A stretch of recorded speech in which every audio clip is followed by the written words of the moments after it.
সম্মানিত দর্শক শ্রোতা মণ্ডলী, আসসালামু আলাইকুম। আমরা সম্প্রতি লক্ষ্য করেছি যে ইরান, আমেরিকা ও ইসরায়েলের ভিতরে 2025 সাল থেকে যে যুদ্ধ শুরু হয়েছিল, সেই যুদ্ধর বন্ধের জন্য একটি মেমোরেন্ডাম অফ আন্ডারস্ট্যান্ডিং এটা স্বাক্ষরিত হয়েছে।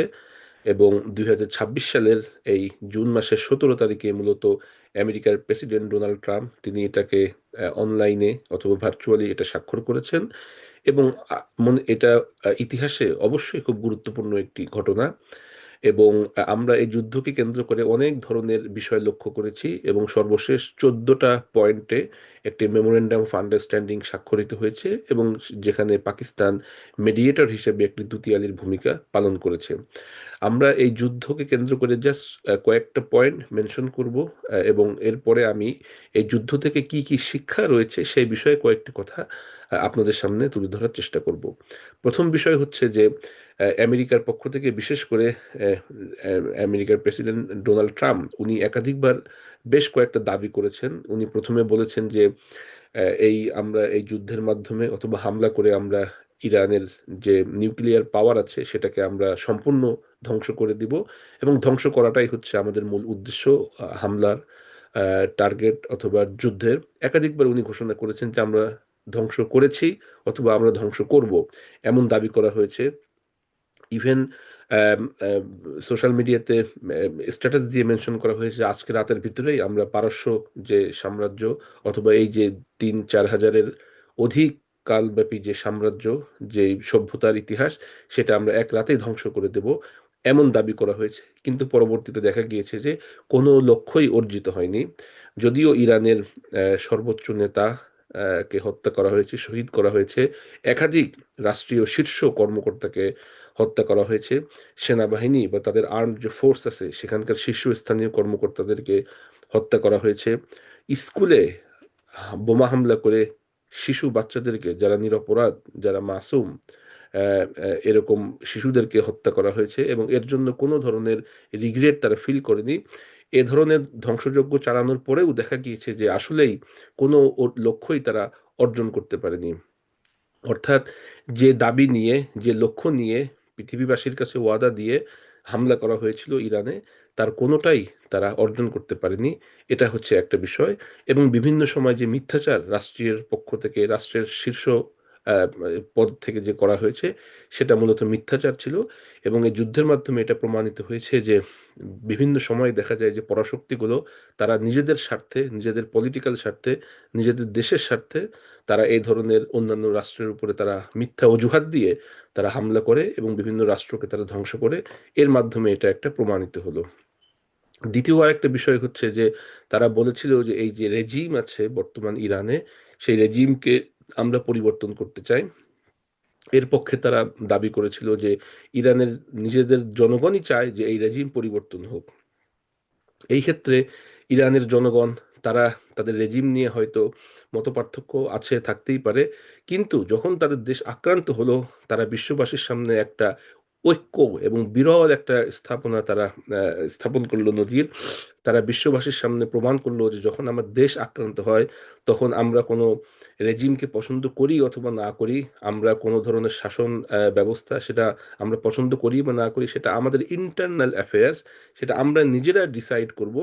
বাহিরের কোনো শক্তি এসে আমাদের নেতৃত্ব পরিবর্তন করবে, আমাদের দেশ কিভাবে পরিচালিত হবে, এটা বাহিরের কোনো দেশ এসে সিদ্ধান্ত নেবে, এইটা আমরা মেনে নেব না।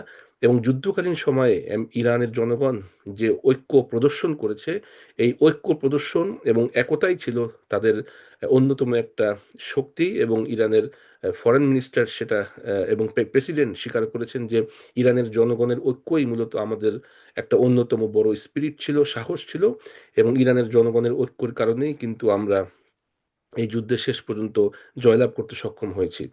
তৃতীয় আরেকটা বিষয় হচ্ছে যে এই যুদ্ধে পরাজিত না হয়ে ইরান কিন্তু মূলত একটা সুপার পাওয়ার হিসেবে নিজেদেরকে ঘোষণা করলো। এবং এখন থেকে বিশ্বের যে সুপার পাওয়ার যাদেরকে আমরা গণ্য করি, সেই তালিকায় অবশ্যই ইরানকে গণ্য করা হবে। এবং আরেকটা বিষয় হচ্ছে যে ইরানের জনগণ যেই নজিরটা স্থাপন করলো, এর থেকে অন্যান্য দেশের যদি আমরা পার্থক্য দেখি, আমরা যদি ইরাককে সামনে আনি, লিবিয়াকে সামনে আনি, সর্বশেষ ভেনিজুয়েলাকে সামনে আনি, তাহলে দেখব যে সেখানকার যে তেল এবং খনিজ যে সম্পদ আছে, তার কর্তৃত্ব, তার দখল কিন্তু ভিনদেশী অথবা আমেরিকা নিয়ে নিয়েছে। সেখান থেকে ইরানের পার্থক্য হচ্ছে, ইরানের তেল সম্পদ, খনিজ সম্পদের মূল কর্তৃত্ব, অথরিটি কিন্তু এখনো ইরানি জনগণের অথবা ইরানের যে সরকার আছে তাদের। অর্থাৎ অন্য দেশ এসে তাদের ইরানকে দখল করতে পারেনি, তাদের সম্পদের উপর তারা কর্তৃত্ব স্থাপন করতে পারেনি। কিন্তু আমরা ইরাকে দেখেছি, লিবিয়াতে দেখেছি, ভেনিজুয়েলাতে দেখলাম যে আমেরিকা সেখানকার যে খনিজ তেল সম্পদ, তার কর্তৃত্ব তারা নিয়ে নিয়েছে। এবং এই যুদ্ধের মাধ্যমে আরো কয়েকটা বিষয় স্পষ্ট হয়েছে, যে এই বহির্শক্তিগুলো, পরাশক্তিগুলো, তারা যে দাবি করে, অনেক সময় সেই দাবিগুলো অসত্য হয়, মিথ্যা হয়, এবং মিথ্যা অজুহাত দিয়ে তারা একের পরে এক রাষ্ট্রকে তারা আক্রমণ করে। আমরা ইরাক দেখেছি, আফগানিস্তান দেখেছি, লিবিয়া দেখেছি, সিরিয়া দেখেছি। একের পরে এক একটা মুসলিম দেশকে ধ্বংস করা হয়েছে। সর্বশেষ যে 14টা পয়েন্টে এগ্রিমেন্ট হয়েছে, এই পয়েন্টগুলা আমরা মোটামুটি জানি। যদি সংক্ষেপে একটু বিশ্লেষণ করি, প্রথম যে পয়েন্ট, সেখানে বলা হয়েছে যে লেবানন সহ প্রত্যেকটা ফ্রন্টে যুদ্ধ বন্ধ থাকবে। এবং ইরানের পক্ষ থেকে পরে বলা হয়েছে যে যেহেতু যুদ্ধ শুরু করেছে আমেরিকা, আমেরিকাকে এই যুদ্ধ বন্ধ করতে হবে। দ্বিতীয় যে পয়েন্টটা, সেটা খুবই গুরুত্বপূর্ণ। সেখানে বলা হয়েছে যে টেরিটোরিয়াল ইন্টেগ্রিটি, এইটাকে রেসপেক্ট করতে হবে, এবং ইন্টারনাল অ্যাফেয়ার্স, এই বিষয়ে কোনো হস্তক্ষেপ করা যাবে না। এর মানে হচ্ছে যে ইরানের ইন্টারনাল অ্যাফেয়ার্সে আমেরিকা অথবা তাদের যে অ্যালাই ইসরায়েল, তারা হস্তক্ষেপ করেছিল। এবং হস্তক্ষেপ করেছিল বলেই এই পয়েন্টটা এখানে মেনশন করা হয়েছে, যে অন্য কোনো রাষ্ট্রের ইন্টারনাল অ্যাফেয়ার্সে কোনো ধরনের হস্তক্ষেপ করা যাবে না, এবং টেরিটোরিয়াল যে ইন্টেগ্রিটি আছে সেটাকে অবশ্যই রেসপেক্ট করতে হবে। এরপরে বলা হয়েছে যে 60 দিনের একটা আলোচনা চলবে। এর পরবর্তীতে কিভাবে কি করা যায়, এই 60 দিনের ভিতরে আলোচনার মাধ্যমে পরবর্তীতে কি করা যায় সেটা নির্ধারিত হবে। এরপরে সমুদ্রপথে ইরানের উপরে যে নিষেধাজ্ঞা দেওয়া হয়েছিল সেটা উঠিয়ে নেওয়া হবে। এরপরে হরমুজ প্রণালী সেটা ওপেন করা হবে, এবং ইরানের পক্ষ থেকে বলা হচ্ছে 60 দিনের পরে সেখান থেকে টোল আদায় করা হবে। এবং 6 নম্বর পয়েন্টে বলা হচ্ছে যে $300 বিলিয়ন একটা প্যাকেজ সেটা নির্ধারণ করা হবে। যে ক্ষয়ক্ষতি হয়েছে, যদিও ক্ষয়ক্ষতি পূরণ করা সম্ভব না, তারপরেও সিম্বলিক ক্ষয়ক্ষতি পূরণের জন্য $300 বিলিয়ন একটা প্যাকেজ ঘোষণা করা হয়েছে। এই ধরনের কিছু চুক্তি বা শর্তাবলী সেখানে বলা আছে। আমি মূলত এখন কয়েকটা শিক্ষা এই যুদ্ধ থেকে কি আমরা নিতে পারি, সেটা আমি একটু উল্লেখ করতে চাই। প্রথম শিক্ষা হচ্ছে, এই যুদ্ধ থেকে আমেরিকাকে নিতে হবে। আমেরিকা 1776 সালে ব্রিটেনের কাছ থেকে স্বাধীন হওয়ার পরে বর্তমানে তারা 250তম বছরে তারা পদার্পণ করেছে। এবং নিকট অতীতে যদি আমরা লক্ষ্য করি, তাহলে দেখব যে আমেরিকা কোনো যুদ্ধে তেমন জয়লাভ করেনি। ভিয়েতনাম যুদ্ধ বলতে পারি, আফগানিস্তান যুদ্ধ বলতে পারি, কোনো যুদ্ধেই কিন্তু তারা জয়লাভ করেনি। এবং বিভিন্ন বিশ্লেষকরা তারা মেনশন করেছেন যে এই যুদ্ধে মূলত ইসরায়েলই আমেরিকাকে এই যুদ্ধে টেনে এনেছে। এবং এই যুদ্ধে আসার পরে আমেরিকা কি ক্ষয়ক্ষতি হয়েছে, তাদের অর্থনৈতিক অবস্থা কি রকম, সেটা আমরা জানি। এবং আগামী যে মধ্যবর্তী নির্বাচন, সেই নির্বাচনে জনগণ তাদের বিরুদ্ধে রায় দিতে পারে, কারণ অসন্তোষ বিরাজ করছে। তেলের দাম বৃদ্ধি পেয়েছে, অর্থনৈতিক অবস্থা মন্দা। এই কারণে যে কোনো উপায়েই আমেরিকা চেষ্টা করেছে ইরানকে রাজি করাতে, এই চুক্তিতে স্বাক্ষর করতে। এবং সর্বশেষ সেটা হয়েছে। আমেরিকাকে এখান থেকে শিক্ষা নিতে হবে যে তাদের যে অ্যালাই 1948 সালে যে ঘোষণা করা হয়েছিল ইসরায়েলি রাষ্ট্র, সেটা মূলত একটি অবৈধ রাষ্ট্র। এটাই হচ্ছে মুসলিম বিশ্বের দাবি। ইন্টারন্যাশনাল অথরিটি এটাকে ডিক্লেয়ার করুক বা না করুক, এটা মেনে নিক বা না নিক, আমাদের দাবি হচ্ছে 1948 সালের আগে যে মানচিত্র ছিল মধ্যপ্রাচ্যের, সেই মানচিত্র অনুযায়ী মধ্যপ্রাচ্য আম, বিরাজমান থাকবে।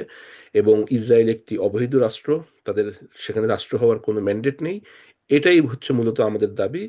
এবং আমেরিকান জনগণের যে ট্যাক্সের টাকা, সেটা দিয়ে মূলত আমেরিকা প্রতিটা মুহূর্তে সবসময় ইসরায়েলকে সমর্থন দিয়ে আসছে। এবং এই আমেরিকার সমর্থনের কারণেই মূলত ইসরায়েল এই যে ধ্বংসযজ্ঞ, এটা তারা চালিয়ে যাচ্ছে। এই জন্যে, যদিও আটলান্টিকের ওপারে আমেরিকার অবস্থান, তারপরেও মধ্যপ্রাচ্যে আমেরিকা বিভিন্ন কারণে তারা হস্তক্ষেপ করে থাকে। এই হস্তক্ষেপের পরিণাম কি হতে পারে সেটা আমরা লক্ষ্য করেছি।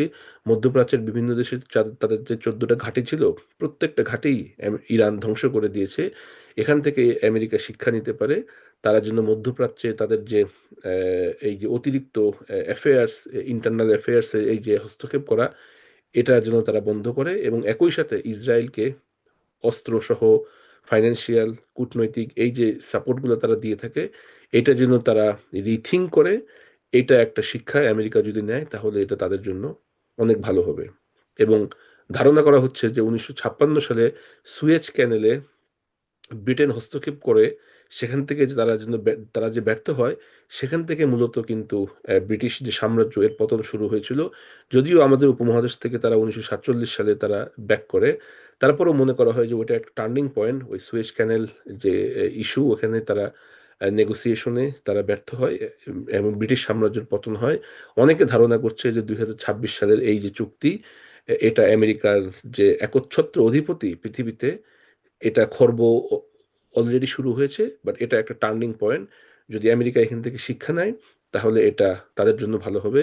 এবং 2015 সালে ওবামা যে একটি নিউক্লিয়ার ডিল করেছিল ইরানের সাথে, যেটা ডোনাল্ড ট্রাম্প তার প্রথমবারের শাসনামলে যেটা সে বাতিল করেছিল, এখান থেকেও তার শিক্ষা নেওয়া দরকার আছে। 2018 সালে সে যেটা বাতিল করেছিল, বর্তমান যে মেমোরান্ডাম আন্ডারস্ট্যান্ডিং হয়েছে, এটা যদি তারা পালন করে, কারণ অতীতে রেকর্ড রয়েছে একাধিকবার আমেরিকা তাদের চুক্তি তারা ভঙ্গ করেছে এবং চুক্তি চলাকালীন সময়েই তারা হামলা করেছে। ইসরায়েলও বর্তমানে লেবাননে হামলা চলমান রেখেছে। এই বিষয়ে যেন তারা কনসার্ন থাকে এবং সামগ্রিকভাবে বিশ্বের যে জনমত, সেটাকে যদি আমেরিকা রেসপেক্ট করে, তাহলে এটা তাদের জন্যই ভালো হবে। ইরানের জন্য এখান থেকে শিক্ষা রয়েছে যে তারা নিজেদের উদ্ভাবিত সামরিক শক্তি, সায়েন্স টেকনোলজিতে তারা নিজেরা শক্তি অর্জন করেছে এবং সেই শক্তির বলেই মূলত তারা পরাশক্তির কাছে তারা কোনোভাবেই তারা নতি স্বীকার করেনি। তাদের জনগণ ঐক্যবদ্ধ ছিল এবং জনগণের সাপোর্ট নিয়েই তারা নিজেদের যে শক্তি অর্জন করেছে, সেই শক্তি তারা পৃথিবীতে প্রদর্শন করেছে। এবং মুসলিম বিশ্বেও, টোটাল মুসলিম বিশ্ব এখান থেকে একটা শিক্ষা অর্জন করতে পারে। কোরআনের একটি আয়াত আছে সূরা আনফালে, ওয়া আ'ইদ্দু লাহুম মাসতাতা'তুম মিন কুওয়া। এই কুওয়া মানে হচ্ছে যখনকার যে সময়ের যে টেকনোলজি, সেই সর্বোচ্চ টেকনোলজিক্যাল অ্যাডভান্সমেন্ট এবং শক্তি, পাওয়ার, সামরিক শক্তি, এটা মুসলিম বিশ্ব, তারা প্রত্যেকটা দেশ তারা অর্জন করবে যদি তারা আক্রান্ত হয়, সেই শক্তির জন্য তারা প্রদর্শন করতে পারে ডিফেন্সিভ। তো ঠিক ইরান সেটাই প্রদর্শন করেছে এবং টোটাল মুসলিম বিশ্ব এখান থেকে একটা শিক্ষা গ্রহণ করতে পারে। আমরা দেখি যে মুসলিম বিশ্ব যখন ক্রাইসিসে ভোগে, সেই ক্রাইসিসের সময় তাদের কোনো নেতৃত্ব থাকে না যারা তাদেরকে গাইড করবে। ইরান একটা এক্সাম্পল সেট করলো যে যদি আমাদের সাহস থাকে, যদি আমাদের শক্তি থাকে, তাহলে আমরা নিজেরা এই শক্তি প্রদর্শন করতে পারি এবং নিজেদেরকে আমরা রক্ষা করতে পারি। এই একটা শিক্ষা টোটাল মুসলিম বিশ্ব তারা নিজেদের জন্য নিতে পারে। গালফ কান্ট্রিগুলা, মিডল ইস্ট, মধ্যপ্রাচ্য, তাদের জন্য রয়েছে সবচেয়ে গুরুত্বপূর্ণ শিক্ষা। তাদেরকে বলা হয়েছিল যে ইসরায়েল মধ্যপ্রাচ্যে তাদের বন্ধু এবং ইরান আরেকটা মুসলিম রাষ্ট্র, এ হচ্ছে তাদের শত্রু। সুতরাং ইরানের কাছ থেকে বাঁচার জন্য তাদেরকে ইসরায়েলের সাথে সম্পর্ক স্বাভাবিক করতে হবে এবং তাদের নিজেদেরকে নিরাপত্তার জন্য তারা আমেরিকা থেকে সৈন্য এনেছিল এবং নিজ দেশে আমেরিকার ঘাঁটি তৈরি করার জন্য তারা 1990 সাল থেকে এই প্রজেক্ট শুরু করেছিল। অথচ দেখা গেল যে যেই উদ্দেশ্যে তারা আমেরিকান সৈন্য নিজ দেশে এনেছিল, সেই কারণে তারা আক্রান্ত হলো। অর্থাৎ আমেরিকার প্রত্যেকটা ঘাঁটিতে, আমেরিকার বেসমেন্টে, ওইটা আমেরিকান টেরিটরি এইটা মনে করে ইরান সেই ঘাঁটিগুলোতে আক্রমণ করেছে। এখান থেকে মধ্যপ্রাচ্যের দেশগুলোর জন্য শিক্ষা হচ্ছে যে তারা নিজেরা যেন শক্তি অর্জন করে, নিজেদের নিরাপত্তার জন্য যেন তারা নিজেরাই স্বয়ংসম্পূর্ণ হয়। ইরান যেমন টেকনোলজি, সায়েন্স, সমরাস্ত্র প্রত্যেকটা ক্ষেত্রে নিজেরাই উদ্ভাবন করেছে, মধ্যপ্রাচ্যের দেশগুলোও যেন সামরিক শক্তি, নিজেদের নিরাপত্তার জন্য নিজেরা স্বয়ংসম্পূর্ণ হয়। এই একটা শিক্ষা তারা যেন পায় এবং প্রত্যেকটা দেশ থেকে যেন তারা আমেরিকান সৈন্য, আমেরিকান যে বেসমেন্ট আছে, যে ঘাঁটি আছে, এটা যেন তারা আহ, প্রত্যাহার করার জন্য আমেরিকার সাথে নেগোসিয়েট করে। এটা একটা গুরুত্বপূর্ণ। এবং ইতিমধ্যেই আমরা দেখেছি যে ইরান যেহেতু যুদ্ধে জয়লাভ করেছে, এর ফলশ্রুতিতেই কাতার, সৌদি আরব, আরব আমিরাত সহ প্রত্যেকটা মুসলিম রাষ্ট্র মিডল ইস্টে, তারা আমেরিকার সাথে সম্পর্ক আবার স্বাভাবিকীকরণ, অথবা উন্নতি করার জন্য তারা চেষ্টা চালাচ্ছে। অর্থাৎ দেখা গেল যে যেহেতু ইরান যুদ্ধে পরাজিত হয়নি, ধরে নেওয়া হচ্ছে ইরান যুদ্ধে জয়লাভ করেছে। এই কারণে মধ্যপ্রাচ্যের অপর মুসলিম দেশগুলো তারা রিয়েলাইজ হয়তো করেছে যে ইসরায়েল না, মূলত ইরান আরেকটি মুসলিম রাষ্ট্র, সেই হচ্ছে আমার বন্ধু রাষ্ট্র। ইরান, ইসরায়েল হচ্ছে মধ্যপ্রাচ্যের সবচেয়ে মূল প্রবলেম। এবং এইটাকে কেন্দ্র করে আমরা যে সিদ্ধান্ত নিয়েছিলাম সেটা ঠিক হয়নি। আমেরিকাকে তাদের সৈন্য নিয়ে যেতে হবে এবং মধ্যপ্রাচ্যের বিষয়গুলো আমরা ডিল করব। এই একটা রিয়েলাইজেশন যদি মধ্যপ্রাচ্যের মুসলিম দেশগুলো যদি হয়, তাহলে এটা একটি ভালো হবে। ওআইসি 57টা মুসলিম দেশের যে অর্গানাইজেশন, যেটা তৈরি হয়েছিল 1967 সালে ইসরায়েল ইস্যুকে কেন্দ্র করে, তারা এই মধ্যপ্রাচ্যের যে ইস্যু, বিশেষ করে ইরান যখন আক্রান্ত হলো, লেবানন আক্রান্ত হলো, ইয়ামেন আক্রান্ত হলো, কোনো কার্যকর ভূমিকা তারা পালন করতে পারেনি। এটা আমাদেরকে রিয়ালাইজ করতে হবে। আরব লীগ রয়েছে, আরেকটি শক্তিশালী 22টা দেশ, প্রত্যেকটা দেশে মুসলিম, তাদের ভাষা এক, কিন্তু তারাও এই ক্ষেত্রে কোনো কার্যকর ভূমিকা পালন করতে পারেনি। ইউএনকে আমরা দেখেছি কোনো কার্যকর ভূমিকা পালন করতে পারেনি।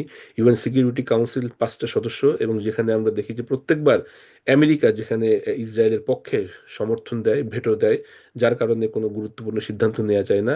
ইউএনও তাদের ভূমিকা পালন করতে সম্পূর্ণভাবে ব্যর্থ হয়েছে।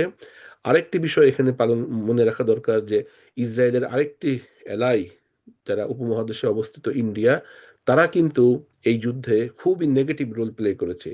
ইরানের সাথে ইন্ডিয়ার একটি ঐতিহাসিক সম্পর্ক ছিল, কিন্তু ইরানের একটি সামরিক মহড়ার নৌবাহিনী, তারা ইরানে ইন্ডিয়াতে এসেছিল।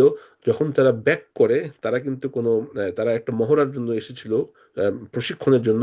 যখন তারা ব্যাক করে, ধারণা করা হয় যে এই ইনফরমেশনটা ইন্ডিয়া আমেরিকাকে লিক করে, এবং যার ফলশ্রুতিতে সেই জাহাজ আক্রান্ত হয় এবং অনেক শতাধিক নাবিক তারা নিহত হয়। এবং এই যুদ্ধে একাধিকবার ইন্ডিয়ার পক্ষ থেকে ইসরায়েলকে সমর্থন দেওয়া হয়েছে। ইভেন যুদ্ধ শুরু হওয়ার 2 দিন আগেও ইরানের ইন্ডিয়ার প্রধানমন্ত্রী নরেন্দ্র মোদী ইসরায়েল সফর করেছিল এবং প্রকাশ্যে এই যুদ্ধে ইরানের বিরুদ্ধে তাদের অবস্থান স্পষ্ট করেছিল। এইটা ইরান এবং ভারতের যে ঐতিহাসিক একটি সম্পর্ক ছিল, সেই সম্পর্কের ক্ষেত্রে একটি নেগেটিভ স্থাপনা, নেগেটিভ প্রেসিডেন্ট হিসেবে থাকবে। এবং এই পৃথিবীতে এই দুইটি রাষ্ট্র, ইরান, এই ইসরায়েল এবং ভারত, যারা প্রকাশ্যে দাবি করে যে আমরা আমাদের যে অতীত যে সীমানা ছিল, সেই সীমানায় আমরা ফেরত যাব, অর্থাৎ প্রতিবেশী যে রাষ্ট্রগুলো আছে সেই রাষ্ট্রগুলোকে আমরা দখল করব। দুইটা রাষ্ট্রের ক্যারেক্টার একই। তারা প্রতিবেশী রাষ্ট্রের সাথেই তাদের সম্পর্ক ভালো না, এবং তারা প্রত্যাশা করে যে প্রতিবেশী রাষ্ট্রের যে সীমানা আছে, প্রতিবেশী রাষ্ট্রকে তারা দখল করবে অদূর ভবিষ্যতে। এই জন্যে ইন্ডিয়া আহ, যেভাবে দখলদারিত্ব, প্রতিবেশীদের সাথে তাদের সম্পর্ক ভালো রাখে না, ঠিক একইভাবে ইসরায়েলও একই কাজ করে থাকে। বাংলাদেশের জন্য শিক্ষা হচ্ছে যে আমরা দেখেছি যে এই যুদ্ধে পাকিস্তান মেডিয়েটর হিসেবে একটি গুরুত্বপূর্ণ ভূমিকা পালন করেছে। মেডিয়েটর হিসেবে ইম্পার্শিয়াল মেডিয়েটর, দুতিয়ালি করেছে। এইটা মুসলিম বিশ্বে এবং টোটাল বিশ্বে ডিপ্লোমেসিতে তাদের জন্য একটা শক্তিশালী অবস্থান তৈরি করেছে। বাংলাদেশও যেহেতু তৃতীয় বৃহত্তম মুসলিম দেশ, বাংলাদেশও এখান থেকে শিক্ষা নিতে পারে, এবং ভবিষ্যতে মুসলিম বিশ্বের এই ধরনের কোনো ক্রাইসিস হলে সেইখানে যেন তারা আরবিট্রেটর হিসেবে, মেডিয়েটর হিসেবে, ইম্পার্শিয়াল একটা সিগনিফিক্যান্ট রোল প্লে করতে পারে আমাদের ডিপ্লোমেসি অন্যান্য দেশের সাথে। আমরা যেন এটা আরো ডেভেলপ করি, এইটা একটা শিক্ষা। এবং ঠিক একইভাবে যেহেতু আমাদের প্রতিবেশী রাষ্ট্র ভারত, যারা প্রতিনিয়তই আমাদেরকে বিভিন্নভাবে হুমকি দিয়ে থাকে, আমাদেরও সামরিক যে দিক, সেদিক থেকে আমাদের আরো উন্নততর হওয়ার দরকার রয়েছে।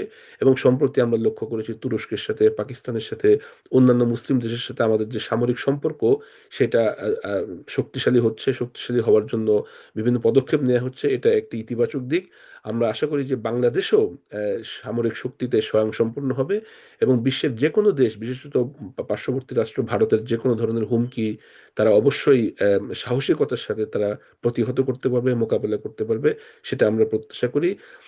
ইরান, আমেরিকা, ইসরায়েল এই যে ডিল হলো, আমরা আশা করি মধ্যপ্রাচ্যে একটি স্থায়ী শান্তি প্রতিষ্ঠা হবে। নিরপরাধ কোনো শিশু, কোনো মানুষ মারা যাবে না।